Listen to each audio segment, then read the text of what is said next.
Halo teman-teman, ketemu lagi di channel Kamso Transportation. Hari ini kita akan membahas tentang sebuah PO yang juga masih berhubungan dengan sebuah nama dari mitologi Hindu dan Buddha, yaitu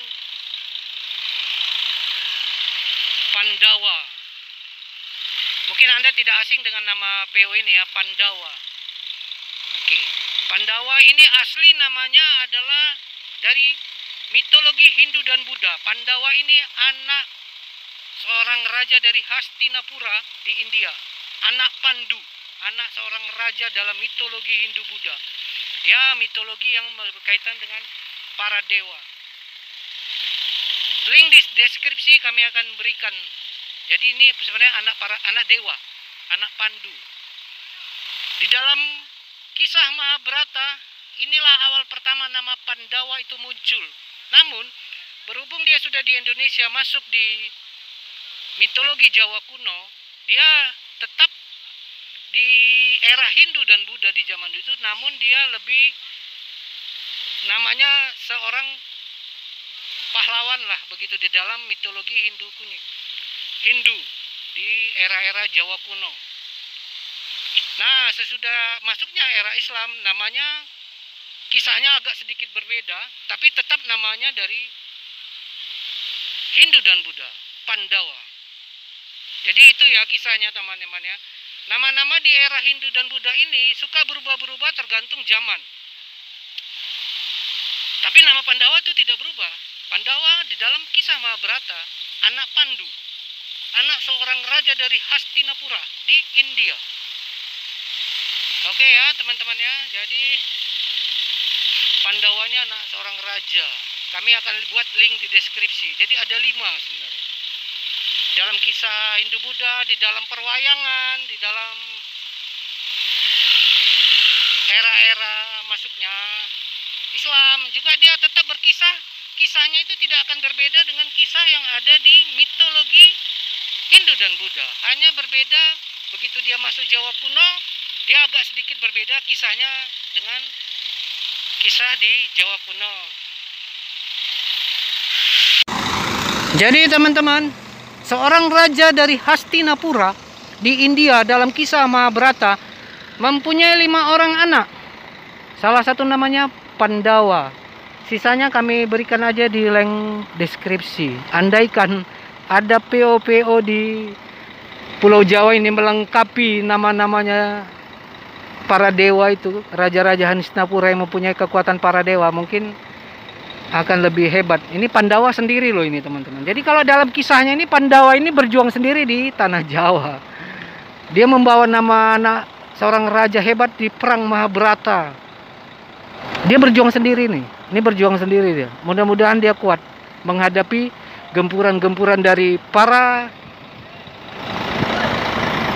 gimana ya, para bahasa Sangsekerta yang sudah kami ceritakan. Ada Nalendra, ada Santika, ya dia berhadapan dengan itu semua.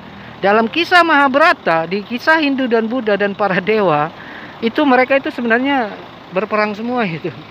Jadi kalau Pandawa ketemu Narendra, ketemu Santika di dalam mitologi Hindu, itu sebenarnya mereka memang lagi bertempur lah, dan mereka sekarang bertempur semua di jalur lintas masing-masing. Begitulah sejarah teman-teman. Sejarah itu selalu berulang dengan pola yang sama di waktu yang berbeda.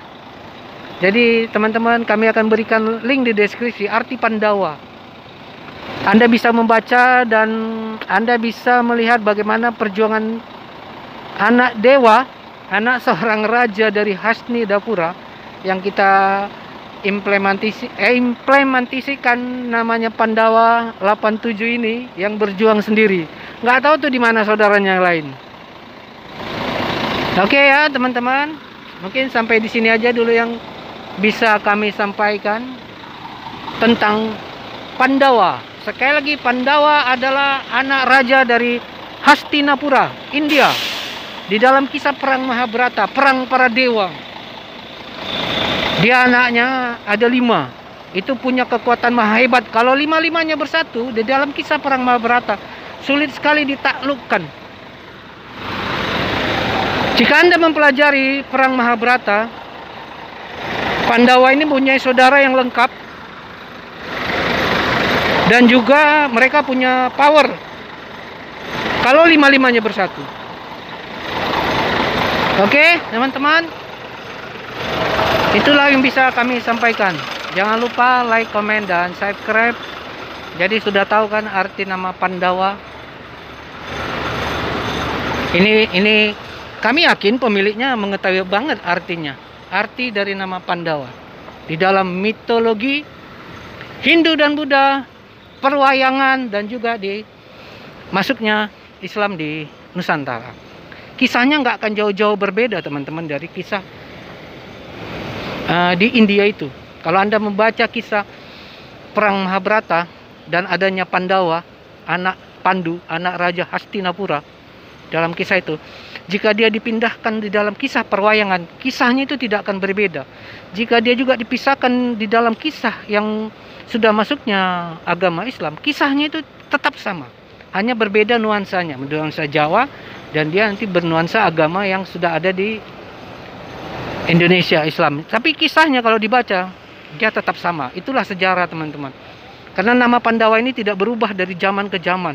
Mau dia masuk dari Hindu Buddha, nama Pandawa ini tetap namanya Pandawa. Masuk dia perwayangan, Pandawa tetap nama Pandawa. Masuk di era Islam, namanya tetap Pandawa.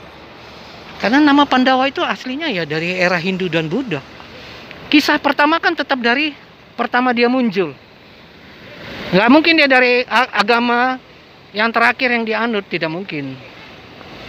Nama Pandawa ini tetap akan diambil di daerah Hindu dan Buddha karena di situ awalnya. Itu tidak bisa dibantah, teman-teman.